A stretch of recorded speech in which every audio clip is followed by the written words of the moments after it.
Tenemos que entender por qué razón escribió esta carta el Pablo, ¿no? No es que la mandó por pura diversión, porque, voy a mandar una carta. Era una carta muy especial para la iglesia allá en Roma, por el hecho de que había escuchado que había muchas discusiones y problemas ahí que se presentaban en la iglesia entre judíos y gentiles.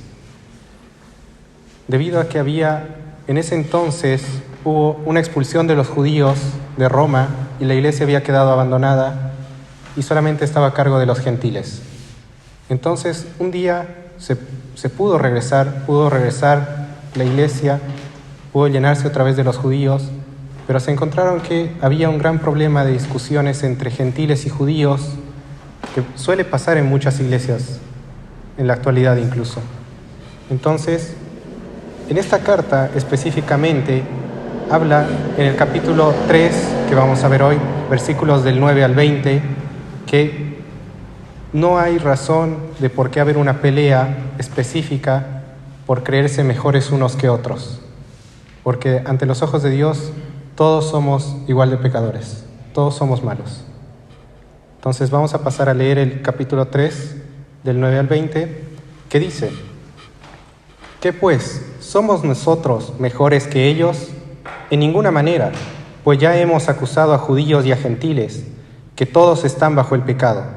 Como está escrito, no hay justo, ni aun uno, no hay quien entienda, no hay quien busque a Dios. Todos se desviaron, a una se hicieron inútiles, no hay quien haga lo bueno, no hay ni siquiera uno. Sepulcro abierto es su garganta, con su lengua engañan, veneno de áspides hay debajo de sus labios. Su boca está llena de maldición y amargura, sus pies se apresuran a derramar sangre. Quebranto y desventura hay en sus caminos, y no conocieron camino de paz. No hay temor delante de Dios, ni delante de sus ojos. Pero sabemos que todo lo que la ley dice, lo dice a los que están bajo la ley, para que toda boca se cierre y todo el mundo quede bajo el juicio de Dios, ya que por las obras de la ley ningún ser humano será justificado delante de él, porque por medio de la ley es el conocimiento del pecado. Entonces acá podemos ver, tal como dice, no hay nadie justo, ni nadie que pueda ser alguien bueno delante de Dios. ¿Y por qué dice que nadie es mejor y que todos son iguales? ¿Qué razón nos da?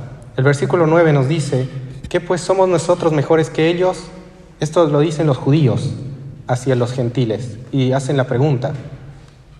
Pues no son mejores que ellos. Inmediatamente responde, en ninguna manera, pues ya hemos acusado a judíos y a gentiles. Pero tenemos que saber antes quiénes eran los judíos. Los judíos eran específicamente el pueblo elegido de Dios. Entonces, como ellos han sido el pueblo de Dios, piensan que pueden ser superiores o mejores o tienen algún privilegio de juzgar al otro. Muchas veces en la iglesia pasa eso. En la actualidad también. Por el hecho de venir a la iglesia pensamos que somos superiores y podemos decir que el otro es más pecador que el otro. Pero no es así. Y entonces ellos le preguntan, entonces no tenemos ninguna ventaja. El capítulo 2 habla específicamente de esto. No hay nada especial en ser judío. Y esta pregunta sería para nosotros acá. No hay nada especial entonces si venimos aquí a la iglesia todos los domingos, todos los sábados, o cada día leemos la palabra. ¿Qué tiene de especial? Y tiene muchas cosas de especiales. La primera cosa y más importante es que Dios ha elegido a los judíos, en la actualidad nosotros seríamos la iglesia, para poder esparcir la palabra de Dios. Se les ha dado la palabra de Dios, se les ha conferido a la palabra de Dios. Una tremenda responsabilidad. Que Dios te dé su palabra para que tú la lleves y puedas llevarla hacia el mundo. Eso es algo que nos debería hacer sentir muy especial. Sin embargo, a pesar de ser el pueblo de Dios elegido por Dios, siguen siendo igual de pecadores y han sido comparados igual a los gentiles, porque todos están bajo el pecado. Pero antes debemos saber también quiénes son los gentiles. Los gentiles eran todas las personas que no eran creyentes o que no eran judíos, pero sí creían en Dios, que tenían otro tipo de ideología y que al momento de llegar los judíos otra vez a la iglesia se toparon con un montón de cambios. Cambios en la ideología, cambios en la iglesia, cambios en la forma de pensar, porque ellos no querían llevar la antigua enseñanza, sino la nueva que había traído el Señor. Y es la que Pablo estaba enseñando ahora. Entonces, acá les dice, ¿por qué pueden juzgar entonces los judíos a los gentiles y qué los hace de especiales? Acá dice en el capítulo 10, porque no hay justo, no hay ni aún uno. No hay justo porque dice que a pesar de ser el pueblo de Dios, son igual de pecadores, porque no han podido cumplir la ley que Dios manda a pesar de haber conocido la ley. A pesar de conocerla, no pueden cumplirla. No, la han leído, la conocen, la han estudiado, pero aún así no son capaces de poder dar el ejemplo como el pueblo de Dios. Entonces por eso dice a judíos y a gentiles. Y dice ni aún uno. Pero esto lo dice específicamente ¿por qué? Porque nadie ha podido hasta ahora, ni siquiera siendo el pueblo de Dios. Y esto también tiene que ver con qué es ser justo específicamente. Ser justo, y también porque dice ¿por qué ni aún uno? Ser justo es aquel que es capaz de leer puede cumplir la ley de Dios. La ley de Dios, que es lo que nos ha dado antiguamente para poder nosotros llevar una vida como Dios manda, pero no lo han podido cumplir. Entonces por eso dice ni aún uno. ¿Y por qué ni aún uno? Porque todos están bajo el poder del pecado. Han caído y se han corrompido ante el poder del pecado. No han podido llevar tal como Dios manda. Y esto se puede ver ahora en la iglesia, que cuando nosotros vemos a alguien pecar, o vemos a nosotros que alguien ha cometido un pecado, nosotros miramos y decimos, esta persona es igual de pecadora o también comete pecados. Y nosotros no miramos dentro de nosotros antes de acusar. Al igual que los judíos, levantamos el dedo y decimos, o incluso podemos usarlo como método para minimizar los pecados que nosotros cometemos. Nosotros decimos, esa persona ha cometido un pecado peor que yo, o comete más pecados que yo. Y lo usamos como una excusa para decir, entonces yo no peco tanto, entonces soy menos pecador y soy más justo que él. Pero ante los ojos de Dios todos son iguales, todos son igual de pecadores, no hay nadie que no sea un pecador. Por eso dice, no hay justo ni aun uno. Pero ¿por qué todos están bajo el poder del pecado? Porque nadie ha podido cumplir la ley, porque no hay nadie que pueda vivir como Dios manda. Nadie puede decir ni puede hacer lo que la ley dice y lo que Dios manda. Porque como está escrito, no hay justo ni aun uno, no hay quien entienda, no hay quien busque a Dios. Todos se desviaron, a una se hicieron inútiles. No hay quien haga lo bueno, no hay ni siquiera uno. No hay quien entienda, porque a pesar de tener ahí frente a ellos la ley, no la cumplen, no la entienden. A pesar de que, al igual que los niños, cuando un padre lo reprende, le dice, no vas a hacer tal cosa, pero igual lo hace y lo vuelve a hacer. Dice, no hay quien busque a Dios. Pero ¿qué es realmente buscar a Dios? ¿A Dios se lo busca realmente? ¿Y qué Dios buscamos nosotros? ¿Buscamos al Dios que nos da deseos? ¿Al Dios que nos soluciona todo? ¿Al Dios que queremos que nos regale cosas? ¿O buscamos al Dios genuino? Tenemos que pensar eso. Dice, el Señor dice, me buscarán y me encontrarán cuando me busquen de todo corazón. Y buscaremos, y tenemos que para eso poder buscar al Dios genuino y verdadero, no al Dios que hagamos, que nosotros idealizamos, que nosotros queremos, al Dios que queremos que nos solucione los problemas. Porque nosotros sabemos que nosotros vamos a poder encontrar a Dios cuando nosotros busquemos de todo corazón, porque nosotros para poder buscarlo, tenemos que buscarlo con estas tres cosas. Tenemos que buscarlo con la mente, con el cuerpo y con el alma. Cuando esas tres cosas busquen a Dios, será el día que verdaderamente habremos encontrado a Dios. Y ese día será cuando el Señor obre en nosotros y entre en nuestro corazón y empiece a haber un verdadero cambio. ¿Por qué? Porque empezaremos a ser moldeados, empezaremos a cambiar, empezaremos a tener una nueva visión y una nueva vida a partir del Señor. Pero será un camino muy difícil que nosotros vamos a tener que cumplir y también tendremos que soportar, porque ser cristiano no es fácil, porque vivimos en el mundo, un mundo donde está corrompido y tenemos que luchar contra todo lo que hay en el mundo. Y solamente pocos son los que van a llegar hasta el final. Porque dice específicamente que cuando nosotros vivamos en el mundo y seamos cristianos, todo tratará de corrompernos y hacernos caer. Una vez, hace un tiempo, cuando salí con un amigo, me contó una historia específicamente, donde hablaba que él todos los días él vivía en un pueblo, y él decía que siempre en las noches había un señor que trataba de llegar a una montaña. ¿Pero para qué quería ir a esa montaña? Entonces un día él le preguntó y le dijo específicamente: ¿a dónde va, señor? Mi amigo le pregunta porque simplemente quería saber a dónde iba, y le dijo: simplemente voy a ver las luces. ¿Qué luces a la montaña si no hay ninguna luz? Entonces un día decide seguirlo y le dice: quiero ir a ver las luces. Lo sigue y él dice: bueno, lo voy a seguir para ver a dónde va, porque tal vez será un señor que está perdido por ahí. Y lo sigue y va por el camino, y está muy raro porque se empieza a poner todo oscuro, y lo sigue siguiendo, y él mejor dice: bueno, mejor me doy media vuelta porque ya no sé dónde me está llevando este viejo, porque seguramente está perdido, y mejor me retiro. Hasta que llegan al final a la montaña y le dice: mira, ya hemos visto todas las luces. ¿Cuáles luces? Si no había nada. Están en medio de la nada. Entonces le señala hacia arriba y le dice: porque las luces están arriba y pueden ver todas las estrellas que hay ahí. Entonces, ¿qué diferencia había de mirar arriba en el pueblo que en la montaña? Arriba se podía ver las estrellas en la montaña, pero en el pueblo no, porque en el pueblo estaba lleno de luces del mundo. Y es lo mismo cuando buscamos a Dios. Hay un montón de luces a nuestro alrededor que no nos permiten ver la luz de Dios específicamente. En esta misma historia es tal como buscamos la luz de Dios, y es como se revela hacia nosotros. Para poder encontrarlo, primero tenemos que hacer que todas las luces que están a nuestro alrededor tengan que desaparecer. Ir a buscarlo con mente, cuerpo y alma para poder encontrar a Dios. Si no, no lo vamos a poder encontrar. Y en algún momento será como mi amigo que dirá: ¿hacia dónde me está llevando?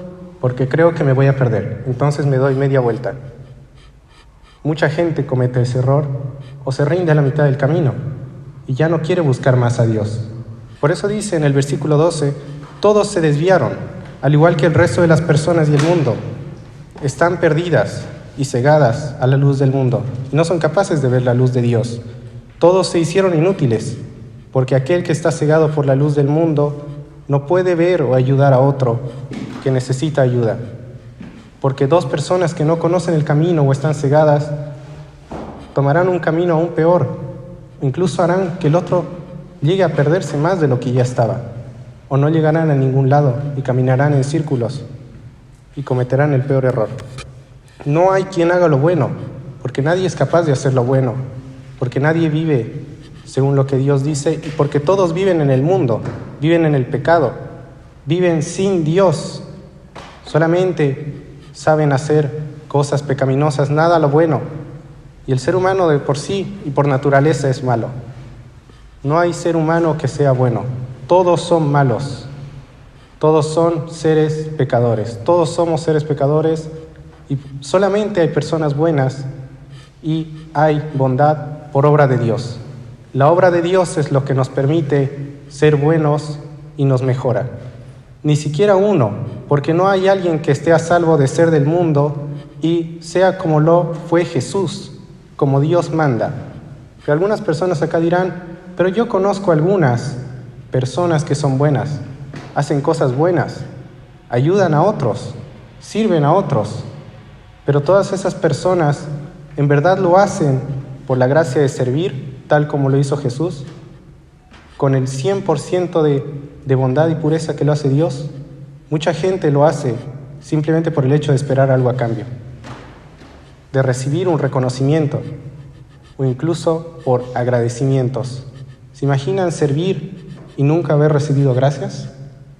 ¿Recibiríamos y realizaríamos esa tarea con el mismo entusiasmo? Imagínense nunca haber recibido gracias en su vida. ¿Darían lo mismo o dejarían de cometerlo porque dirían, ya nadie me agradece, nadie toma valor a lo que yo digo? Por esa razón, nadie puede ser bueno, porque hasta para hacer cosas buenas esperamos cosas a cambio. Entonces, acá les voy a poner 2 ejemplos de personas justas y buenas. Uno de ellos va a ser Job. Job, un hombre totalmente correcto y fiel al Señor, que incluso en la Biblia es nombrado como un ejemplo de persona que es cómo debe ser un servidor de Dios. Y la segunda persona va a ser el ladrón que ha sido perdonado y ha sido crucificado junto a Jesús. Uno de ellos ha sido un completo pecador toda su vida. Toda su vida ha sido malo, ha robado, ha vivido en el pecado. El otro ha sido totalmente correcto, ha sido bueno y ha vivido según lo que Dios manda. ¿Qué tienen de igual? No tienen nada en común, nada de nada. Una vida totalmente diferente una a la otra. Pero tienen algo en parecido, que los dos han sido salvados. Los dos han podido ser salvados porque Dios les ha dado la oportunidad. Porque dice, porque aquel que no viva en santidad no verá el reino de Dios, porque el momento que Dios decide salvar a uno, no lo hace por las obras que nosotros cometemos. No lo hace porque hemos sido buenos durante nuestra vida. Dios salva a aquellos que tienen por fe. Porque por la fe de Jesucristo es que somos salvos. Porque dice, no somos justificados por medio de la fe, sino a través de Jesucristo. Nosotros somos salvados por medio de la fe y a través de Jesucristo. Por esa razón, por eso dice, porque nadie viene al Padre si no es por medio de mí. Si nosotros pensamos que por hacer obras vamos a ser salvados, estamos viviendo totalmente una mentira. Porque a pesar de que hagamos toda una vida llena de obras, el Señor dirá, no los he conocido, y no serán salvados. Nadie puede ser salvado sino por medio mismo, porque nadie podrá ser justificado delante de Él por medio de las obras. Solamente podemos ser salvados y cambiados a través de Jesucristo, porque así lo dice su palabra. Porque al momento de estar frente a Dios y que nuestra vida sea mostrada totalmente como la vimos, puede ser que nuestra actitud haya sido una, pero nuestros pensamientos hayan sido otros. Y en ese momento solamente una persona podrá ser justificada porque Jesucristo habrá tomado su lugar. Ha tomado el lugar y Él nos ha dicho que nos perdona. Él tomará nuestro lugar, que Él ha sido el verdadero. Y una vez que hayamos sido salvados por medio de Jesucristo, empezará la verdadera obra, porque ese cambio no será nuestra voluntad, sino pura voluntad de Dios. La voluntad de Dios será la que nos hará justos delante de Dios. Pero una vez que hayamos aceptado a Cristo, debemos seguir siendo pecadores y vivir conforme a lo que nosotros digamos. No, porque una vez aceptamos a Cristo también cambiamos. No será un cambio de la noche a la mañana que empezaremos a decir, he aceptado a Dios y ahora ya no hago nada. Vamos a querer seguir pecando. Somos pecadores. Será un cambio muy lento que nosotros debemos aceptar y también reconocer que antes hacíamos eso. Debemos saber, porque ahora conocemos la palabra de Dios. Vivíamos en el pecado, pero ahora ya no. Entonces, por esa razón es que Dios entra en nosotros, para poder cambiarnos. Entonces, ahora podemos decir, nosotros que somos cristianos, que vivimos según la voluntad de Dios, podemos decir que nosotros hacemos lo que Dios manda, pero no es así. Nuestra actitud y nuestro pensar, y el pensar es lo más difícil de cambiar. La actitud sí, pero el pensar no. ¿Por qué? Porque acá dice en el versículo 13 y 18, sepulcro abierto es su garganta, con su lengua engañan, veneno de áspides hay debajo de sus labios. Su boca está llena de maldición y amargura. ¿Por qué? Porque al hablar es algo que nosotros podemos usar para comunicarnos, para decir cosas buenas, para atraer a la gente hacia Dios, pero lo usamos diciendo cosas malas. Lo usamos para lo malo, lo usamos para maldecir, para decir mentiras, para engañar, para causar dolor, sufrimiento, para decir maldiciones y perversiones. Y es totalmente como dice en el versículo, a pesar de ser cristianos, igual hacemos eso. Sus pies se apresuran para derramar sangre, quebranto y desventura hay en sus caminos, y no conocieron camino de paz. Porque en nuestro camino, en nuestra vida, está llena de odio, de rencor, de malos pensamientos, de perdición, ya que solo el hecho de haber encontrado el camino no nos hace libres. Seguimos pecando. Se apresuran, dice.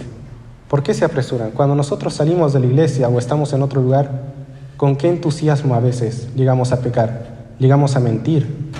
Muchas cosas pasan en la iglesia que nosotros lo hacemos con tal satisfacción y con tanta rapidez. Los jóvenes ahora están cayendo en pecados como mirar pornografía, borracheras, orgullo, envidia, ira, el juicio hacia otro, el deseo de dañar a otro, el desear el mal. Entonces, por eso dice, ¿pero por qué hacemos todo esto? Porque no hay temor delante de Dios, no hay temor delante de sus ojos. Cuando nosotros nos referimos al temor de Dios es a aquello que nos hace sentir la culpa por lo que hemos hecho. Pero nosotros nos ponemos a pensar y decimos, sí, yo temo a Dios, le tengo temor a Dios, lo respeto, pero ¿tengo un temor completo o solamente para algunas cosas? Porque yo puedo tener temor a decir, yo no asesino, porque tengo miedo de que Dios me diga algo. Pero no tengo temor para mentir. Uy, qué fácil miento. Yo miento aquí, yo miento allá. El temor debe ser completo, no solamente para una cosa. Porque el Señor debe vivir entero, no quiere una sola parte de nosotros, quiere todo. El temor de Dios es algo que nos hace sabios, porque hombre sabio es aquel que teme a Dios. Y dice, el temor de Jehová es aborrecer el mal y la soberbia y la arrogancia, el mal camino y la boca perversa. ¿Por qué? Porque nosotros, les voy a poner un ejemplo. Cuando una persona sale de su casa, está caminando, se tropieza con una piedra, se cae, listo. Sigue su camino, tal vez se habrá lastimado, pero al día siguiente regresa a su casa y otra vez sale y se vuelve a caer. Y uno dirá, ¿por qué no le ha levantado la piedra o simplemente la ha movido? Si ya sabe dónde está.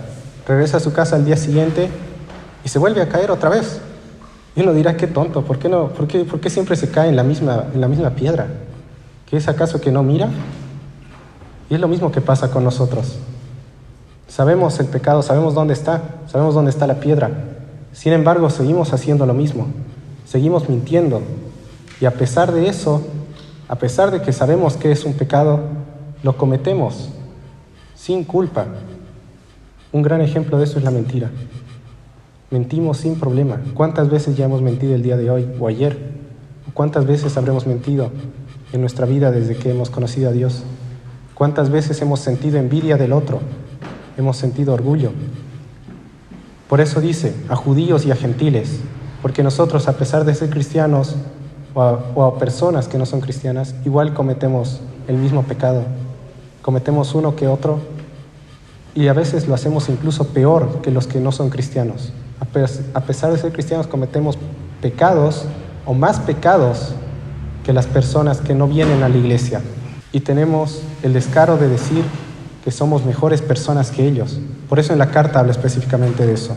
Porque nosotros sabemos que estamos cerrados, pero no tememos a Dios. Solamente Dios y el temor de Dios es lo que nos hace buenos, porque nadie es realmente bueno, sino por la gracia de Dios. La gracia de Dios es aquello que nos cambia y nos debe hacer cada día meditar y pensar específicamente en lo que hacemos y actuamos. Saliendo de este lugar no es que volvemos a la vida que siempre tenemos. Saliendo de esta iglesia o de este lugar o cualquier reunión no es vivir la antigua vida que tengamos. Porque recuerden, 3 cosas eran la mente, cuerpo y el alma. Mi mente podrá decir que yo ya no estoy haciendo nada, pero mi cuerpo lo sigue haciendo. O puede pasar a la inversa. Mi cuerpo no hace nada, pero mis pensamientos están podridos, están llenos de envidia, de mentira, de orgullo, de mal. O puede ser que los dos estén, pero el alma no está con Dios. Y mucha gente dice, no encuentro a Dios por esta razón, porque seguimos viviendo en el pecado. Por esa razón debemos buscar a Dios y su gracia. Bien, como decía Álvaro, es así como dice la palabra. Y por favor, quiero invitarlos a que me acompañen a la lectura del versículo 19. Pero sabemos que todo lo que la ley dice, lo dicen los que están bajo la ley, para que toda boca se cierre y todo el mundo quede bajo el juicio de Dios. Lo primero que quiero resaltar en este versículo es, pero sabemos. Y acá dice que todo lo que la ley dice, lo dice a los que están bajo la ley. Si hay algo que todos sabemos es que ya sea en menor o mayor grado, tenemos conocimiento de la ley. Acá específicamente en este pasaje el autor se refiere más que nada a la ley que Dios le había dado a los judíos a través de un hombre llamado Moisés. Entonces, cuando el autor dice aquí que todo lo que la ley dice, lo dicen los que están bajo la ley, era un mensaje directamente a los judíos en referencia a la ley que Dios había dado a través de Moisés. Ahora, cuando vimos el capítulo 2 de Romanos, el autor resalta algo muy importante. Habla de otra ley, la ley escrita en los corazones. ¿Qué es eso? Es la conciencia. Es decir, que el ser humano, todo el ser humano, incluyéndome a mí, estamos bajo la ley, ya sea la ley de Dios, que es la Biblia, o nuestra misma conciencia. Entonces, nadie puede decir que es inocente delante del juicio de Dios si tuvieran que enfrentarlo. Nadie puede decir, bueno, Señor, mira, yo no sabía esto, pero nuestra conciencia nos va a acusar, o la misma Biblia nos va a acusar. Ahora, lo que sigue ahí dice, para que toda boca se cierre y quede bajo el juicio de Dios. Para que toda boca se cierre. Esta es una expresión que significa mucho. Quiero contarles la historia de un momento en el ministerio de Jesús. Cuenta la Biblia que había un grupo de personas que se hacían llamar escribas y fariseos.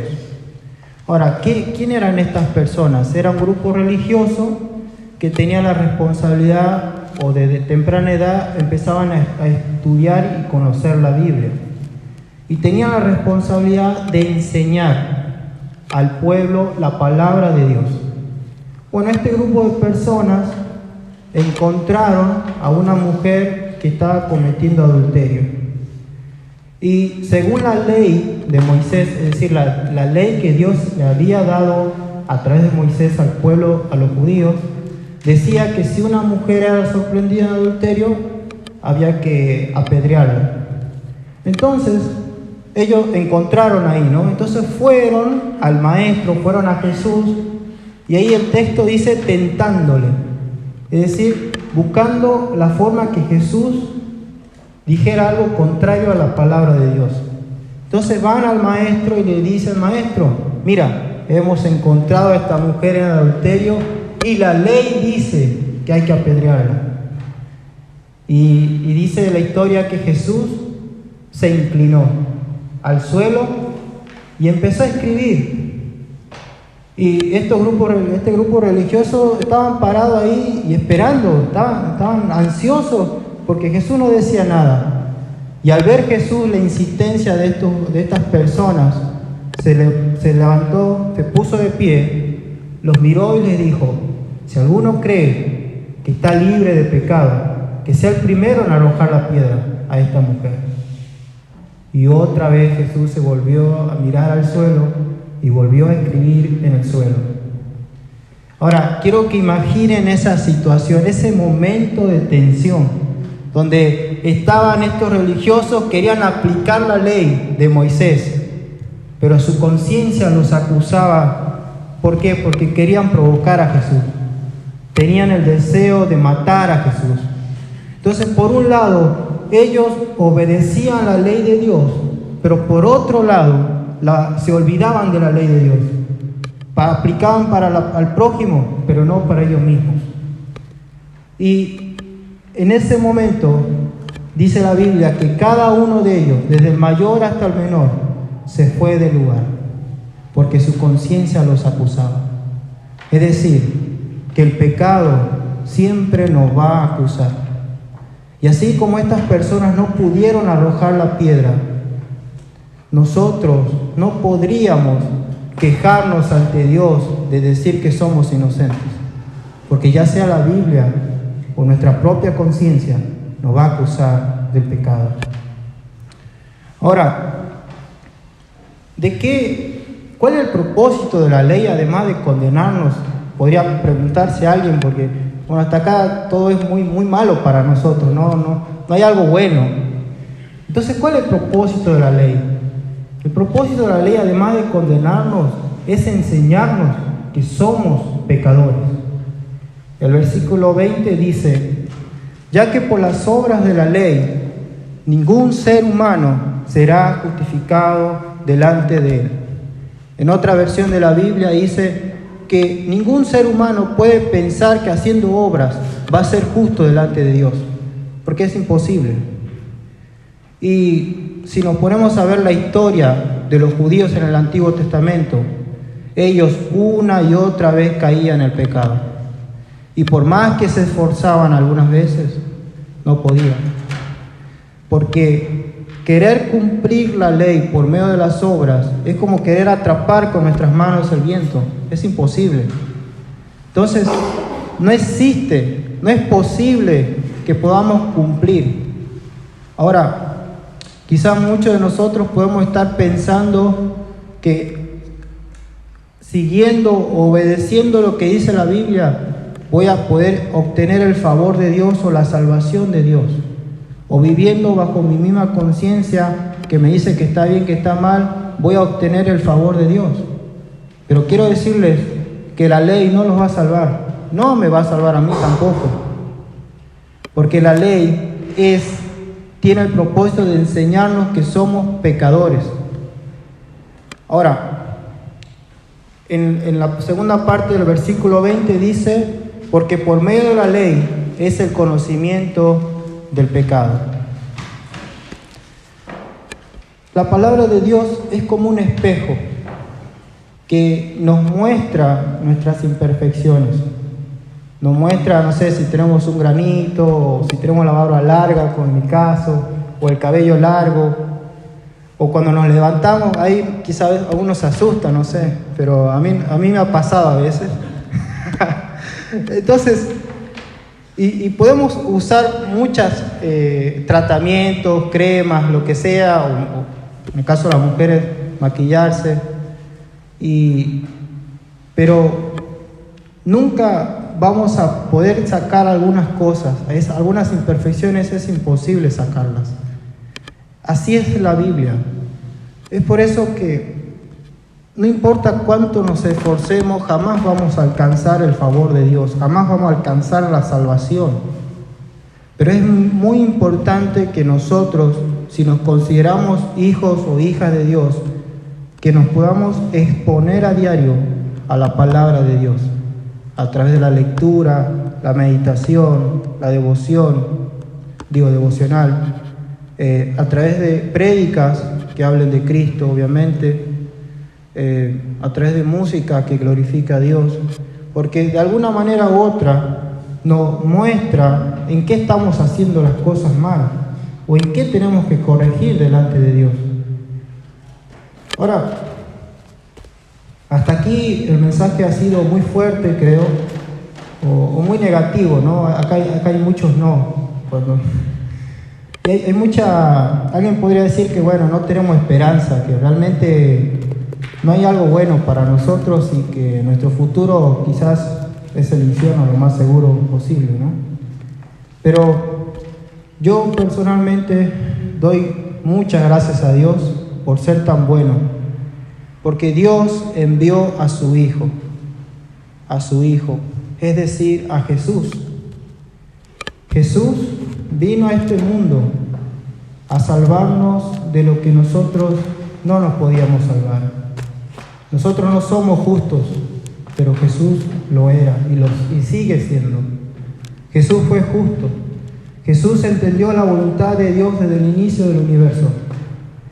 Jesús buscaba a Dios.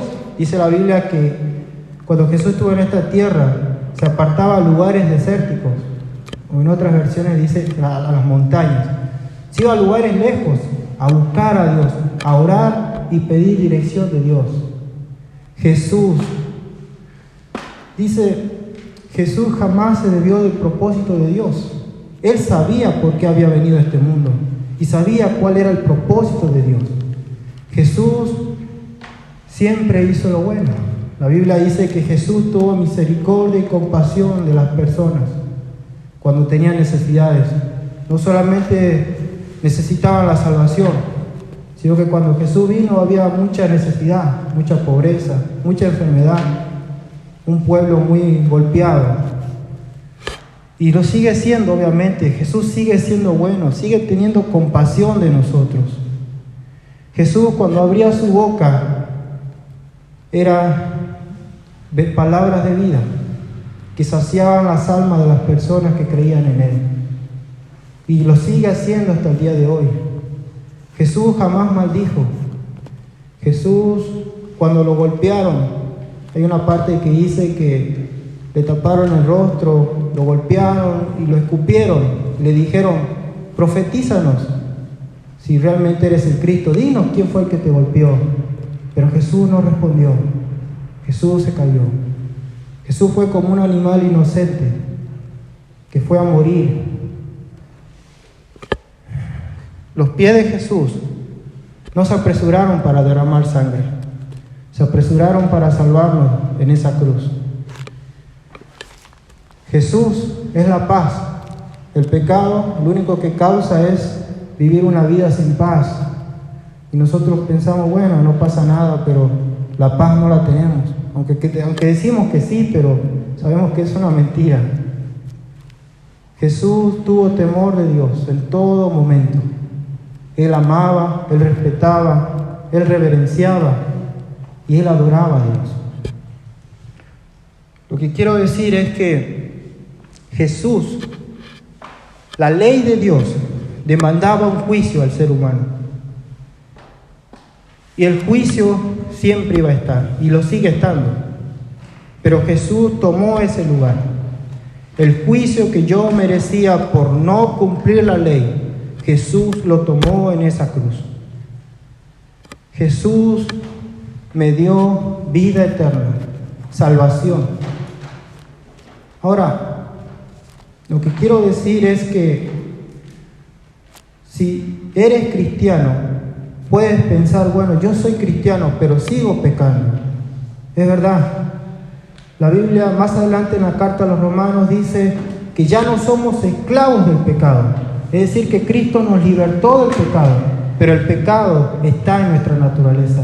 La inercia al pecado está. Vamos a seguir pecando, pero ya no somos esclavos del pecado si realmente creíste y recibiste a Jesús como Señor y Salvador.